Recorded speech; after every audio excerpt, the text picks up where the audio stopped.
शायद इत्तेफाक था, लेकिन सबने कहा चमत्कार है।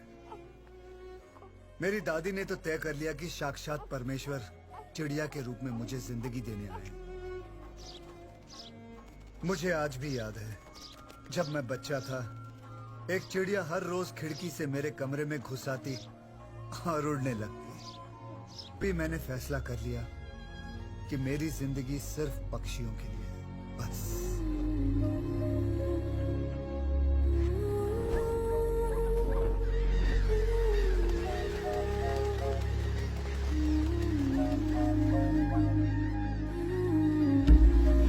ऑर्निथोलॉजी पढ़ी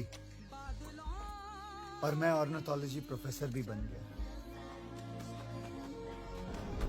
वन उलगालीरो भुवन मुल्दालीरो नन्नया पुली नंगाल, ये तमिल भाषा का एक बहुत ही पुराना गीत है। अर्थात, ओ पंछी तू सारे जगत पे छाया है, यहां से लेकर स्वर्ग तक धरती और आकाश तुझसे भरे हुए हैं। दुनिया के सारे पक्षियों का वजन मनुष्य के वजन से 100 गुना ज्यादा होता है। आदमी जितना खाते हैं उससे 1000 गुना ज्यादा खाते हैं पक्षी।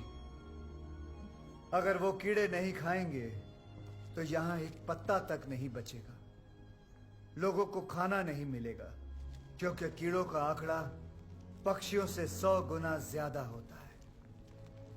अगर मनुष्य को जिंदा रहना है तो पक्षियों का जिंदा रहना बहुत जरूरी है। सर, हर साल वेदांत अंकल को आने वाले पक्षियों की गिनती कम हो रही है, ऐसा क्यों सर? पहले हर सुबह चिड़ियों की चहकने की आवाज से जगा करते थे। अब तो शहर से चिड़ियों का नामो निशान ही मिट गया है सर।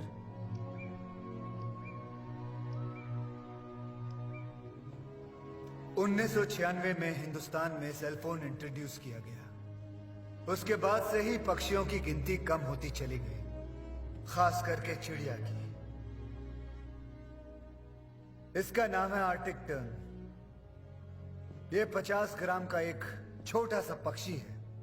हर साल 12,000 किलोमीटर दूर अपने वेड़ंतांगल तक आता है और फिर लौट के चला जाता है। इसके पास मैप या रडार नहीं है। उसके दिमाग में आकाश से दिशा किरणों को पढ़ने की शक्ति है। उससे वो दिशा को पहचान पाता है। ये इस पक्षी की खासियत है। अब हमने सेलफोन टावर से निकलती हुई किरणों को आसमां में भर दिया है। इसे पक्षियों के दिमाग के अंदर की रेखा ग्रहण शक्ति आहिस्ते आहिस्ते खत्म होती जा रही है।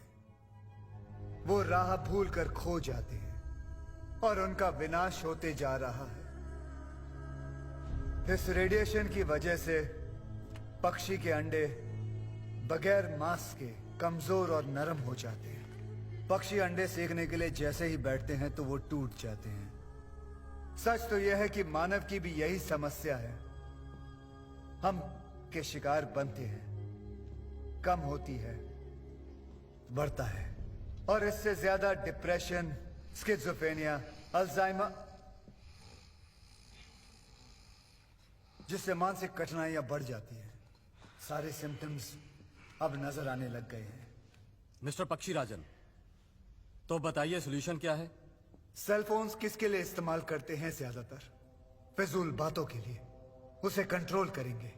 इतने सेलफोन्स क्यों? इतने टावर्स किस लिए? उसे कम करेंगे। सेलफोन कौन किस चीज के लिए कितना इस्तेमाल कर सकता है, इसके लिए एक कानून होना चाहिए। पागल हो गया है लगता है। आज के हाई फ्रीक्वेंसी सेलफोन टेक्नोलॉजी के बदले दूसरी टेक्नोलॉजी का पता लगाएंगे। हेलो, तब तक इस देश के 90% सेलफोन टावर्स को हम बंद रखेंगे। Hello. Good idea. Sir, please excuse me. Sir, since morning I excuse sir, please.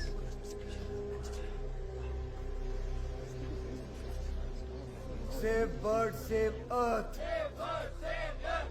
Don't kill, don't kill. Don't kill birds. Save bird, save bird. Save bird, save earth. Don't kill, don't kill. Don't kill birds. Stop, stop. Save bird, save earth.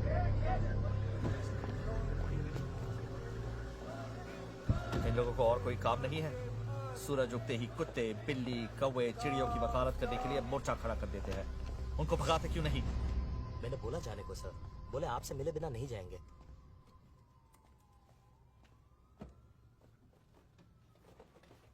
Tell me what's your problem?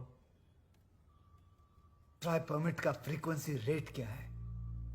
अब आपके towers में frequency rate क्या चल रहा है? आसमान में उड़ने वाले पक्षियों का गर्भ में ही नाश कर रहे हैं। Hello mister, listen. हम ट्राई के रेगुलेशंस को स्ट्रिक्टली फॉलो कर रहे हैं।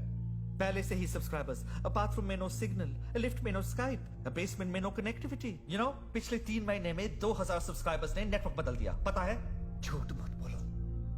आप लोगों के गंदे कंपटीशन में सब्सक्राइबर्स को पकड़े रखने के लिए फ्रीक्वेंसी को जैसे मर्जी आप लोग बढ़ाते रहते हैं। अब तो वो खतरे के हद से बहुत आगे निकल चुकी है। इस रेडिएशन से पक्षियों की पूरी पीढ़ी विनाश की ओर बढ़ रही है। आपको पता है इसके बारे में?